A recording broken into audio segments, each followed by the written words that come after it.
The rain had been falling for hours, thick, cold sheets slicing through the empty streets like blades of glass.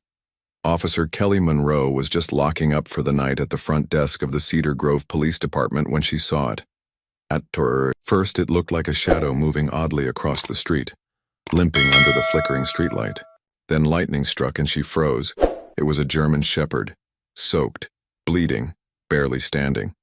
Its chest heaved with exhaustion as it dragged itself toward the station door, gripping something in its mouth. A backpack. Kelly rushed to the door, flung it open. The dog collapsed right at her feet, the muddy backpack hitting the ground with a wet slap. And then, she heard it. A cry. Soft. Weak. Almost drowned out by the storm. A baby's cry. That moment shattered the routine stillness of the small-town station. Within seconds, the night crew was swarming, guns drawn, unsure what they were dealing with. But Kelly already knew. This wasn't just an injured stray. This dog had brought them something no one was prepared to see. They named him Ryder, because the tag on his collar was too rusted to read anything else. But the tag wasn't the important part. What mattered was what was inside the bag. Inside the soaked, dirt-covered backpack was a tiny infant girl, no more than 3 months old. Her body was cold, her skin pale. But her chest was rising, barely, wrapped in a thin towel, her tiny fists clenched as if even in unconsciousness she was fighting. One of the younger officers, Gina, dropped to her knees and gasped, tears already pooling. "Oh my God, she's alive. She's alive." Lieutenant Harris barked orders. "Get the medic team here now, warm blankets, oxygen, go." As chaos unfolded, Ryder didn't move. He just lay there, his eyes dull but alert, still watching the baby, still guarding her. They didn't realize it yet, but this dog had just saved a life, and unearthed a mystery no one in Cedar Grove was ready to face. Earlier that week, Ryder had been reported missing. He wasn't some street dog. He was a retired K-9 from a nearby precinct, formerly assigned to Officer Thomas Burke, who'd left the force after a back injury. Since then, Burke lived alone in a cabin deep in the woods north of town. Quiet man. Former war vet. No wife, no kids. Just Ryder. The two had been seen walking the trails every morning. Ryder always stayed close, obedient, eyes scanning like he never left the job. So when Burke called in 3 days ago saying Ryder had escaped through a broken fence and hadn't come back, no one thought much of it. Probably chasing deer, someone joked. Dog's old, he'll come back. But Ryder didn't come back. Not until that night. And not without a message. They rushed the baby to the nearest hospital where nurses wrapped her in warm blankets and tubes.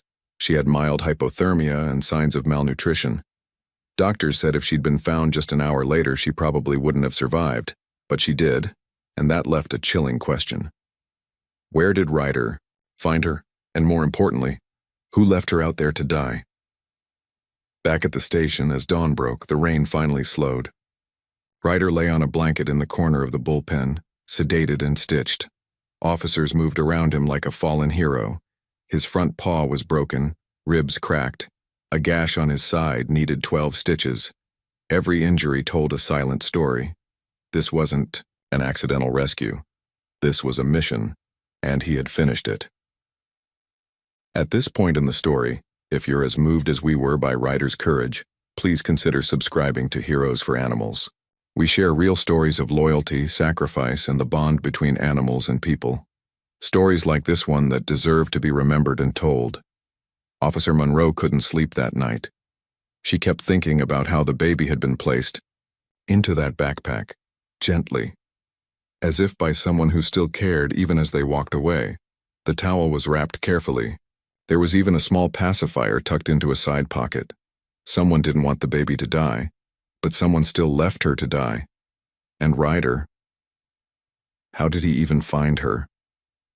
By the next morning, child services were on the scene. They named the baby Hope. No ID, no birth certificate. No one had reported a missing child matching her description. But Ryder kept trying to stand. Every time he smelled someone new enter the room, He'd perk up. Try to move. Whine, almost like he was looking for someone. 3 days later, things got even stranger. Officer Gina, the same one who'd cried holding the baby, had a hunch. She went through the station logs, cross-referenced missing persons. One name popped up, Maria Gonzalez, age 16, reported missing 4 months ago. At the time, it hadn't made the news. Small town. Troubled kid.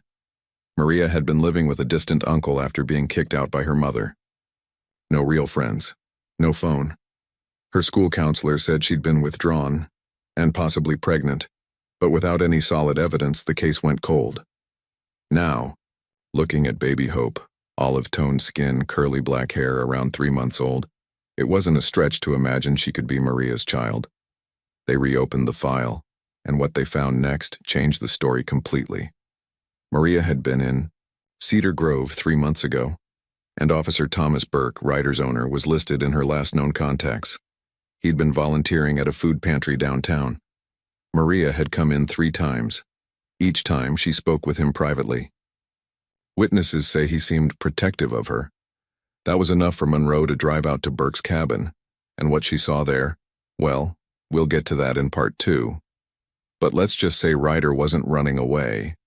He was running toward something. Something buried, something that barked at him every night in his dreams. And when no one else listened, he acted. Lieutenant Monroe had driven that dirt road dozens of times. Hunters used it, hikers, local teens looking to drink where no one would bother them. But this morning the road felt different. It felt like a secret was waiting. The trees closed in tighter the farther she went. Pines tall and dark, dripping with last night's rain. Mud caked the tires of her cruiser. Fog clung to the windshield. The GPS blinked out a quarter mile before the destination. Not unusual. Thomas Burke had always been the type to live off the grid. But now, with what they'd learned, Monroe's gut twisted. She parked at the edge of the tree line and stepped out, boots sinking into soft earth. The cabin sat silent, old, weather-worn, porch light still flickering, smoke curling from the chimney, which meant someone was home or had been recently. She placed her hand on the grip of her holstered sidearm and stepped forward. Thomas Burke didn't answer the first knock. Monroe waited, then knocked again. This time louder. Officer Monroe, Cedar Grove PD. Thomas, I need to speak with you. Pause. Then a slow creak. The door opened a crack and Burke's face appeared in the sliver. Tired eyes, graying beard, a faded hoodie. He didn't look surprised. You found the baby, he said flatly. Monroe blinked. Yes, we did. Ryder brought her to us. She's alive. In the hospital now. A beat of silence passed between them. Then Burke opened the door all the way and stepped aside. You should come in. Inside, the cabin smelled of cedar smoke, coffee, and something else Monroe couldn't place. Something faintly metallic, almost like rust. The place was clean, almost obsessively so. Books lined the walls, military medals on a shelf, a folded American flag in a triangular case above the fireplace. Burke gestured toward a wooden chair. He remained standing. You're not here for coffee. Monroe sat, her eyes never leaving his. Tell me about Maria Gonzalez. Burke's shoulders tightened. He looked away toward the window. I didn't hurt her, he said. I tried to help. So she was here? He nodded slowly. She came to me. Told me she had nowhere else to go. She was scared. Said she was pregnant. Said her uncle wasn't safe. Monroe's stomach turned. She kept her voice level. Why didn't you call us? She begged me not to. Said she'd run if I did. Said she trusted me because Ryder was good to her. That. Name again? The dog, always the dog. The only one who saw what others didn't.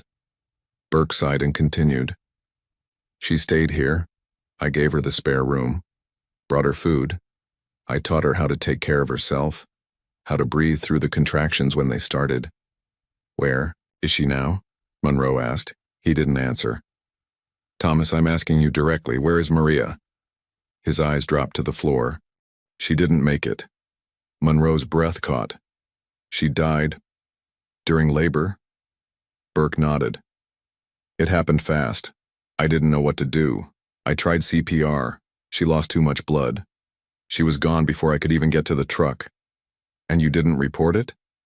I panicked, he said. I buried her behind the cabin. Monroe stood, fury rising in her chest. You hid the death of a minor girl who was under your care. You hid a child. That baby could have died, Thomas. She almost did. Burke said nothing. His hands trembled. She asked me to protect her daughter, he whispered. She said her name would be Hope. Said if anything happened, I should make sure she got to someone safe, but I didn't think I could do it. So Ryder did. Burke nodded. He wouldn't leave the crawl space. Every night he stood there whining. I finally opened it. He pulled the bag out himself. Like he knew. Like he remembered a promise his human couldn't keep. Later that afternoon, Monroe stood at the back of the property, facing a mound of earth barely hidden beneath leaves and stones. A makeshift cross stood crooked in the soil. No name, no date. Just a memory someone tried to bury. They exhumed the body under the supervision of forensics. The medical examiner confirmed the remains were consistent with a teenage female who had recently given birth. DNA results later confirmed what Monroe already knew. Maria was the mother of the infant girl found in Ryder's bag. The story spread fast. The baby. The dog. The silence. And the man who let fear win, until a dog stepped in. Thomas Burke was taken into custody without incident. The charges were still being debated. Failure to report a death, unlawful burial, endangerment of a child. He didn't fight, didn't plead. Just sat in the back of the patrol car staring out the window at the fading pines. Ryder, meanwhile, was hailed as a hero.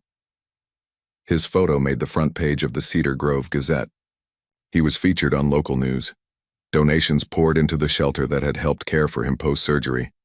But none of that changed the truth. He had done what no one else did. He had listened.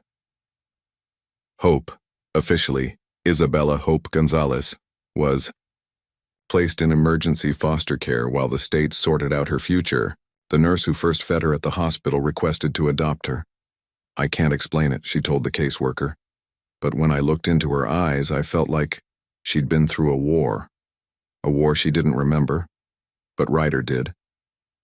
Officer. Monroe visited Ryder 1 week later. He was staying with Gina, the young officer who had wept holding the baby. Ryder limped out to meet Monroe, tail thumping weakly. She knelt beside him, rubbing his ears. You found her, she whispered, and you brought her back. We should have listened to you sooner. He looked up at her, eyes full of something ancient, something loyal. Then he laid his head in her lap and closed his eyes. Sometimes it's not about barks or sirens, not about medals or arrests. Sometimes justice comes in the form of a wounded dog dragging a soaked backpack through the rain. Because love doesn't always come with words. Sometimes it comes with teeth marks on a zipper, broken ribs, and the will to crawl back to those who still care. The story of the wounded dog and the baby in the backpack had gone viral by the end of the week. Small-town Cedar Grove had suddenly become the epicenter of national headlines. K9 hero saves. Abandoned infant. Dog carries baby through storm, exposes hidden death. If not for Ryder, no one would have known. It was the kind of story that hit America right in the heart. Part tragedy, part miracle, part mystery. But what most people didn't know, what still hadn't come out publicly, was that Ryder had been trying to tell someone something for weeks. Officer Gina Morales knew it better than anyone. She'd been the first to hold baby Hope when they unzipped the muddy backpack. She was also the first one Ryder let near after surgery. And now every evening after her shift she sat with him, quietly, patiently, watching the way his ears twitched when someone said the name Maria. Ryder would get up, walk to the door, wait. Every time. It was like he was expecting her to walk back in, but she never would. The district attorney had issued a public statement clarifying charges against Thomas Burke. There would be no homicide indictment. Medical records confirmed Maria had died of hemorrhage during childbirth. But Burke was facing multiple felony charges: unlawful disposal of a body, child endangerment, obstruction of justice. Still, many in the town were divided. Some called Burke a coward. Others said he was just a broken man who didn't know what to do. But no one could deny one thing. It was Ryder, not Thomas, who had chosen action, who had left the cabin injured and alone to find help, to deliver a baby, and maybe to deliver the truth. What no one had pieced together yet was that this wasn't just about Maria or the baby. There was more buried in those woods than a shallow grave. It was mid-March when the first clue emerged. A local hunter named Greg Taylor came into the station with something strange. He'd been hiking along the northern ridge near Thomas Burke's cabin, looking for game trails, when his dog sniffed out an old piece of fabric sticking out of the ground. It looked like a tarp, he told Monroe, but when I pulled it, it was heavy, like weighed down. Inside the tarp was a bundle of soiled clothes, a disposable phone, and a torn plastic grocery bag with medical gloves and wipes. And blood. It was dried, old, but it was there. Monroe's team cordoned off the area and brought in search dogs. Ryder, still recovering, had been cleared for limited outdoor movement, and when Gina brought him to the site, something changed. He froze. Then slowly, limping, began to walk toward a patch of trees about 30 feet away. He sat, looked back. Then started pawing at the earth. They dug for 3 hours before finding what Ryder had sensed: another shallow grave. But this time, it wasn't a body. It was a box, a small wooden chest. Inside, photographs, letters, and a notebook wrapped in plastic. The letters were from Maria. The notebook was hers too. She had been keeping a journal the entire time she stayed with Thomas. And in those pages was a story no one expected. Maria had known she was pregnant before coming to Cedar Grove. She had run from more than just an abusive uncle. She had been part of a group home in another town, one with a long list of complaints and no real oversight. She wrote about fear, about being followed, about a man she'd seen speaking to her caseworker one night, the same man who appeared later at the food pantry, asking about her. Thomas hadn't just offered her a place to stay. He had promised her safety, but she had never fully trusted him. In one entry dated 3 days before she gave birth, she wrote, "Ryder is the only one I believe. He sleeps in front of the room door. He barks if Thomas comes in when I'm not. Wake, I think. He's trying to protect me from something even I don't understand." The entries stopped the day before she went into labor. Monroe read the entire notebook 3 times. Her chest grew tight with every page. She began digging through old reports, group home complaints, missing teen files, anonymous abuse tips that had never been followed up, and she found something chilling. One name kept coming up: Thomas Burke. He'd been listed as a community volunteer on multiple caseworker reports. Never formally accused of anything, but mentioned often enough to raise suspicion. How had no one noticed, and why had he targeted Maria? The answers came slowly and painfully. Phone records showed that Burke had called the home's director twice, in the month before Maria disappeared. He said he was checking on a young girl who had no family, but what followed was even worse. When the director was questioned, he admitted, under pressure, that he had looked the other way when Burke took Maria in. She seemed better off with him, the man said, avoiding Monroe's eyes. "And the baby?" she asked. He said nothing. Monroe stood up from the interrogation room and walked straight to Ryder's kennel. He was resting, head on his paws. But when she entered, his tail moved once. She sat down beside him. "You knew," she whispered. "You knew. He wasn't who he said he was. And you stayed anyway. You watched her, protected her. And when she was gone, you took it on yourself." She placed her badge on the floor beside him. "Guess we got the badge on the wrong one all along." The next day, Monroe made the decision to reopen not just Maria's case, but 6 other missing teen files from counties surrounding Cedar Grove. Every single one had ties to the same group home, and everyone had, at some point, interacted with Thomas Burke through volunteer services or church functions. The truth was darker than anyone had imagined. Maria hadn't just been abandoned. She had been hidden, her voice silenced, her baby nearly erased. But Ryder didn't let that happen. Baby Hope remained in the care of Nurse Diane, who had filed for legal adoption. CPS announced that she would be granted full guardianship pending the background check, which she passed with ease. Ryder, now fully healed, was scheduled to receive a national award for animal heroism. But he didn't care about medals. He only perked up when Diane brought Baby Hope to visit the station. The moment she was placed on a blanket beside him, he inched closer and gently nudged her with his nose. She giggled. He licked her cheek. It was the first time he wagged his tail since everything happened. Cedar Grove changed after that. People started asking more questions, looking deeper, listening better. And when a child cried or a girl went quiet or a dog barked when something felt wrong, people paid attention, because Ryder had taught them that instincts matter, that loyalty sees through lies, and that sometimes the hero doesn't carry a gun or wear a uniform. Sometimes he just carries a backpack, through the rain, bleeding, and won't stop until someone listens. The spring thaw came late to Cedar Grove that year. Most mornings were still wrapped in frost. Trees stood bare and stiff like sentinels. But for Lieutenant Monroe, every sunrise brought new movement, new leads, new names, and new ghosts crawling out from places no one had thought to look. What started with Ryder had turned into something much bigger. 7 reopened missing teen files, 2 search warrants, 1 broken silence, and underneath it all, a retired K-9 who refused to stay silent. They called it Phase 2 at the precinct. The investigation now stretched beyond Cedar Grove. Monroe and her team were in contact with 3 other counties, all coordinating a deep dive into group home systems, former social workers, and clerical staff. It was tedious, often thankless work.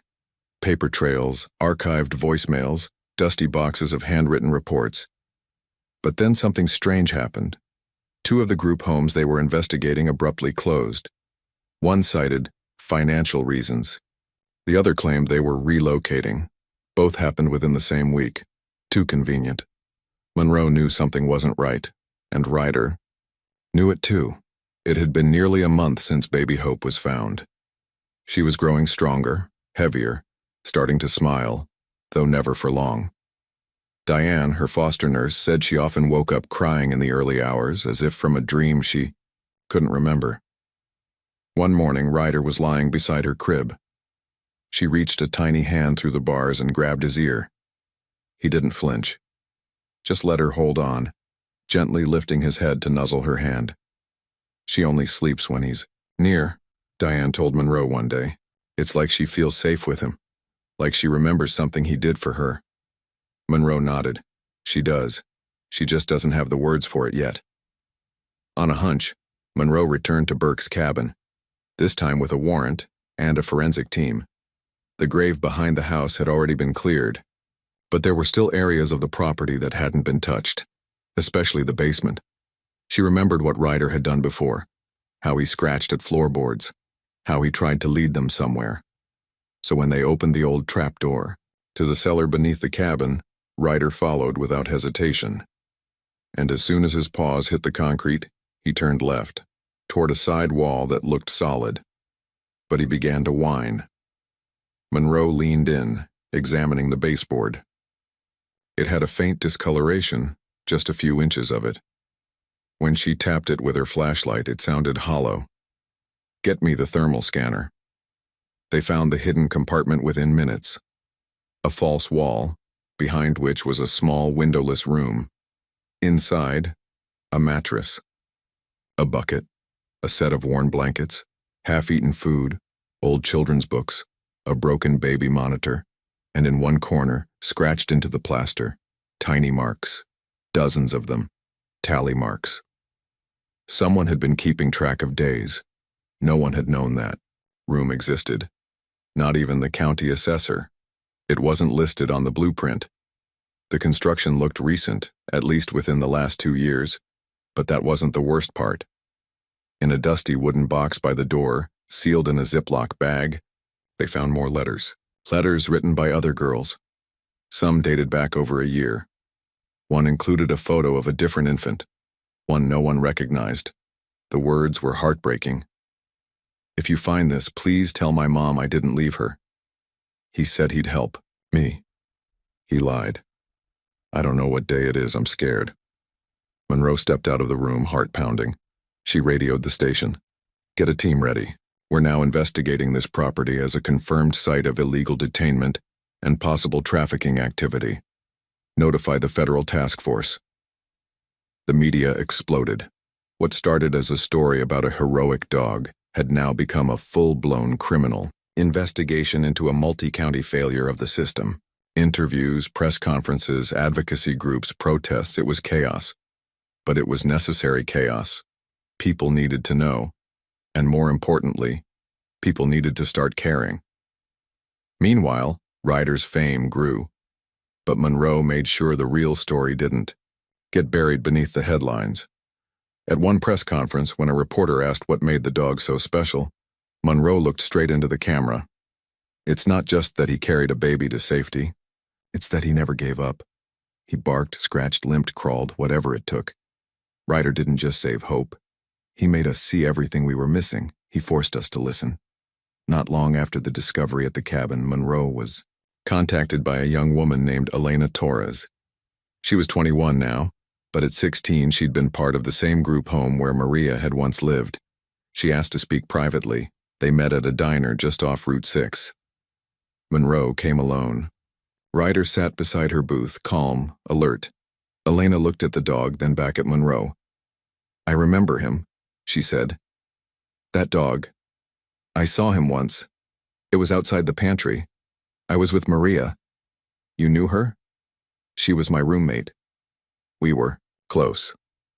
Monroe leaned in. "Did she ever tell you anything about Burke?" "She didn't have to," Elena said. "We all knew something was off. The way he looked at the girls, the way the staff let him take people out without questions." She swallowed hard. "I was supposed to go with him once, but I faked being sick. Maria went instead." Silence settled between them. "I still hear her sometimes," Elena whispered, "in my dreams, telling me to tell the truth."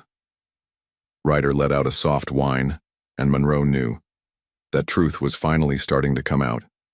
Burke's trial was scheduled for fall. The DA added new charges: kidnapping, unlawful imprisonment, multiple counts of child exploitation. More survivors stepped forward, emboldened by the story of Maria and Ryder and baby Hope. What once had been whispers in the system were now loud, undeniable truths. As for Ryder, Monroe made a decision. One evening she walked into Diane's home with a folder in hand. "What's that?" Diane asked, bouncing baby Hope on her knee. "Adoption papers," Monroe said. Diane raised an eyebrow. "For Hope?"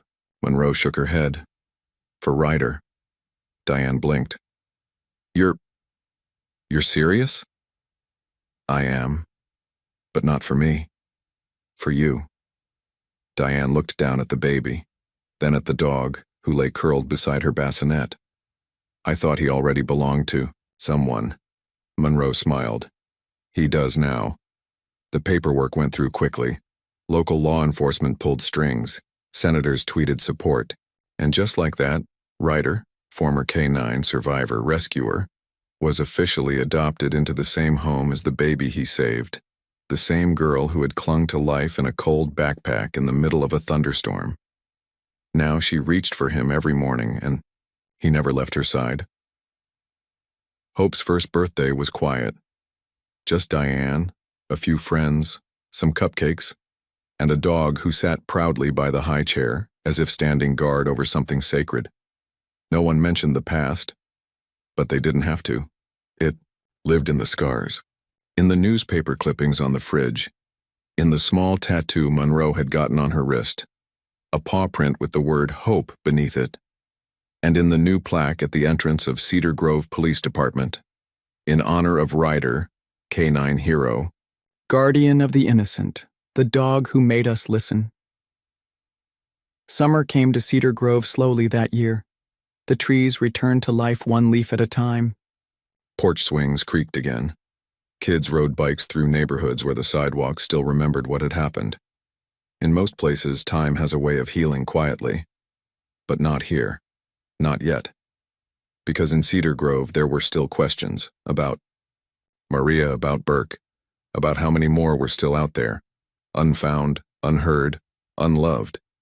But one question had already been answered. What does a hero look like? A four-legged shadow with tired eyes, a silver muzzle, and a heart that refused to give up. Ryder adjusted quickly to his new home with Diane and baby Hope. By the second week, he was following her everywhere, like a second heartbeat. When she cried, he stood alert beside her crib. When she slept, he lay at the foot of her rocker. And when she giggled, those rare, squeaky sounds full of life, he lifted his head and wagged his tail softly. It wasn't just attachment, it was purpose. Diane swore he could sense her dreams. He gets up a few seconds before she wakes, she said once to Officer Gina. Like he knows, like he's been watching over her in ways we can't. The trial of Thomas Burke began in early July. Cameras crowded outside the courthouse. Protesters held signs, "Justice for Maria," "Believe survivors," "End the silence." Inside, the room was cold and still. Maria's journal entries were introduced as evidence. So were the letters, the photos, and the items found in the hidden basement room. Burke didn't speak much. His lawyer leaned hard on the claim that Maria's death had been natural, unpreventable, that he had tried to help her, that he panicked. But the prosecution had a different story. And this time, Maria told it, through every page she had written, every word scratched into the margins. They read her final entry aloud in court. "Think the baby will come soon. I'm scared, but I feel okay when Ryder is near. He sleeps with his head by my belly. I think he knows. I hope one day someone reads this and knows I tried." Monroe sat in the back row of the courtroom, her jaw clenched, her fingers pressed into her knees. She wasn't there as an officer anymore. She was there as a witness to what silence can do. 3 days into the trial, a new witness emerged. A girl, named Natalie Simmons, now 19, had watched the story unfold from a distance. But when she heard Maria's journal read aloud, she couldn't stay silent. She came forward with her own story. When she was 15, she had been placed at the same group home. Burke had visited as a mentor. He was trusted, friendly, offered rides to girls who needed air. Natalie had gone with him twice. The first time, nothing happened. The second, she was dropped off miles from town and told to think carefully about who she talked to. She reported it. The home dismissed it. "You must have misunderstood him," they said. She never spoke about it again. Until now, her testimony cracked the courtroom open. Now it wasn't just Maria. It was a pattern. Burke was found guilty on all charges. The judge gave the maximum sentence, 72 years without the possibility of parole. Still, no one cheered. There were no high fives. No victory music. Because justice, while necessary, doesn't undo grief. It doesn't bring the girl back. It doesn't erase the fear from a baby's first few months of life. But it does plant something. A seed of truth. A chance for healing. A place to begin again. That fall, Monroe received an envelope in the mail. No return address.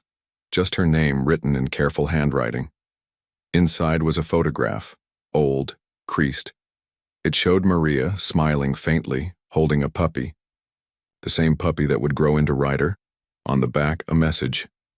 She found him before he found her. Maybe that's how it always works. Monroe sat with the photo in her lap for a long time. She didn't know who had sent it, but she did know what it meant. This hadn't started with a baby in a backpack. It started long before that, with a girl, a dog, and a silent bond no one else could see.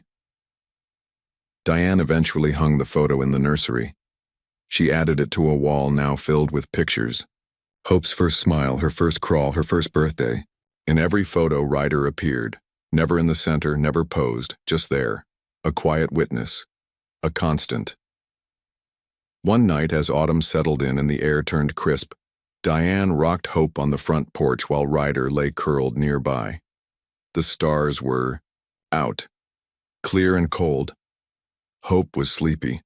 Her head leaned against Diane's chest.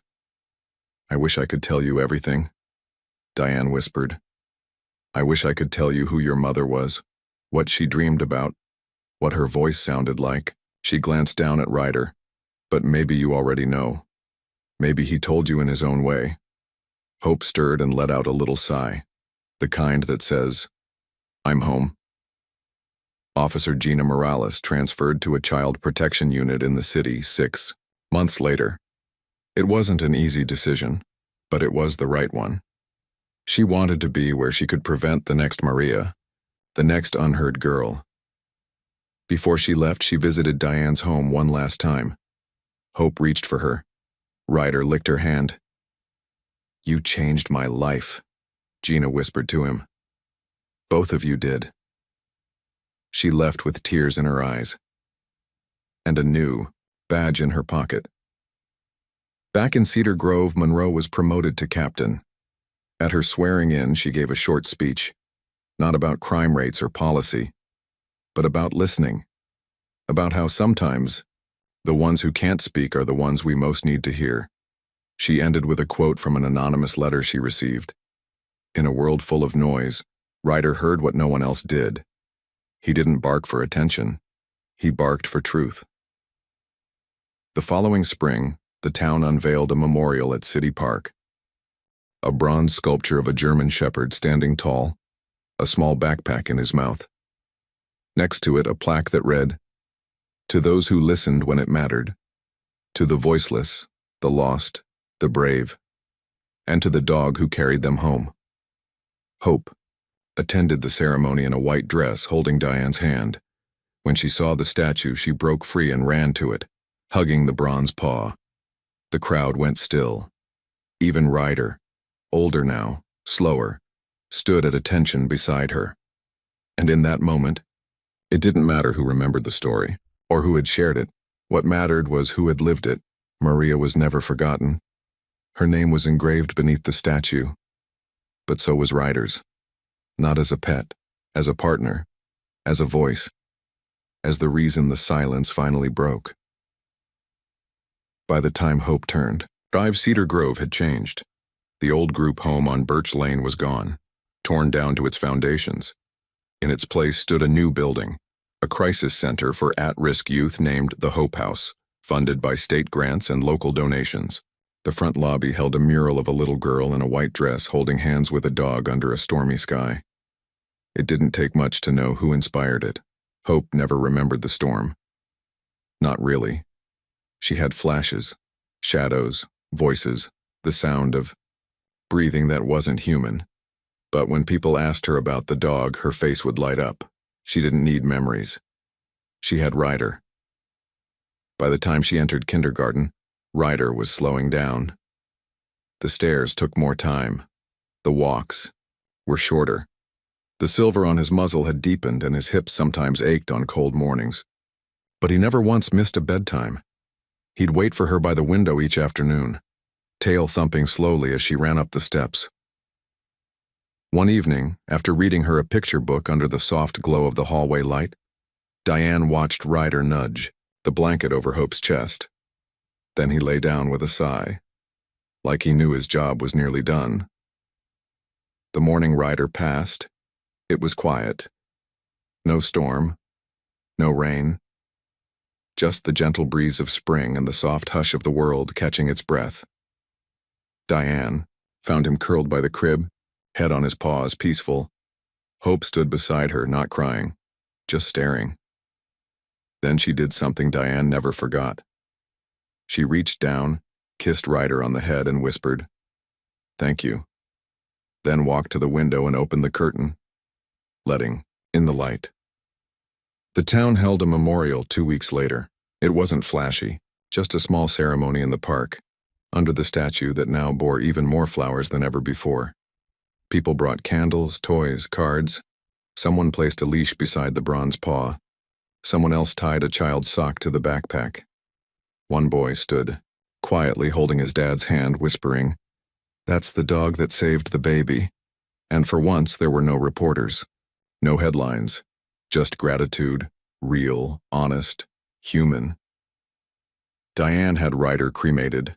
His ashes were kept in a cedar box beneath the mural at Hope House, where hundreds of kids passed every year, some broken, some scared, some silent, and every one of them knew his name. He wasn't just a dog anymore. He was a symbol, a guardian, a story they told when kids asked, "Can anyone really care about someone like me?" "Yes," the staff would say. Someone once did, even when no one else listened. Hope grew up with that story. She carried it quietly, never bragging, never leaning on it. Just knowing she had survived. Knowing someone had loved her enough to crawl bleeding through the night. Knowing that her mother, though young, scared and alone, had tried to give her a future. She asked about Maria often. Was she nice? Did she sing? Diane would answer as best she could. She was brave. She wrote stories. She loved you more than anything. Sometimes Hope would draw pictures of her, always with long dark hair and a dog beside her. A family reunited in crayon. Years passed. Hope turned 9, then 10. She spoke at her 5th grade graduation. The class theme was courage, and she brought a photo of Ryder to the podium. "My dog didn't just protect me," she said. "He showed people that even if you can't speak, you can still be heard." The crowd went quiet. A few teachers cried. Diane watched from the 3rd row, tissues balled in her hands. On the 10th anniversary of Maria's death, Cedar Grove hosted a candlelight vigil. Hundreds gathered. Monroe, now retired from the force, returned to speak. Her hair had gone silver. Her hands trembled slightly, but her voice held steady. "We are here," she said, "because a young girl dared to trust, because a dog refused to quit, because silence doesn't have to be permanent." She looked at Hope, now a young teenager standing proudly with Diane. And because this story, this life, reminds us all what love looks like when words aren't enough. That same night, Hope asked Diane a question she hadn't heard before. "Do you think Ryder knew who I'd become?" Diane paused. "I think Ryder knew exactly who you were the moment he laid his head on your belly." Hope smiled softly. "I miss him." "I do too." By age 16, Hope was volunteering at the Hope House. She led reading circles, helped kids through intake, sat with children who had lost more than they could say, and she always brought something with her. Ryder's old collar, now polished, and mounted in a shadow box. She never told the full story. She didn't need to. They felt it in how she listened, how she knelt to a child's level, how she said, "I'm here, you're safe." The way Ryder had. On what would have been Ryder's 15th birthday, Diane gave Hope a box. Inside was a single envelope. It was unopened. "Found it cleaning out the attic," Diane said. "I think Monroe left it years ago and never mentioned." "It was here." Hope opened it. Inside, a photo of Maria holding Ryder as a pup, one of the originals from the courthouse exhibit. And a note. "For Hope. So you know what love looked like before you could see it." Hope pressed the photo to her chest and didn't speak for a long time. She eventually went on to become a social worker, not because of obligation, because of memory, because Ryder had once carried her into the arms of a future, and she wanted to do the same. For someone, somewhere, someday. Her first day on the job, she brought a small framed quote and placed it on her desk. It read, "Sometimes the loudest cry for help comes with no sound at all." So here's where the story ends. Not with fanfare or flashbulbs, but with a legacy. A girl who was left behind but never forgotten. A mother who wrote her truth in the margins of a notebook. A man who broke the law but not the bond between a child and her guardian. A community that listened, and a dog who didn't need words to speak volumes. Ryder never made the evening news again, but his story lived on in whispers, in bedtime tales in classrooms, in quiet corners of shelters across the country. And maybe, just maybe, he sparked a few more ears to listen when no one else would. Thank you for following this story, for walking alongside Ryder, Maria, Hope, and everyone whose life was touched by one moment of courage in a storm. Before you go, we'd like to ask, when was the last time you truly listened, not with your ears, but with your heart? Let us know in the comments, and never forget, sometimes, heroes don't speak, they simply show up, exactly when we need them most.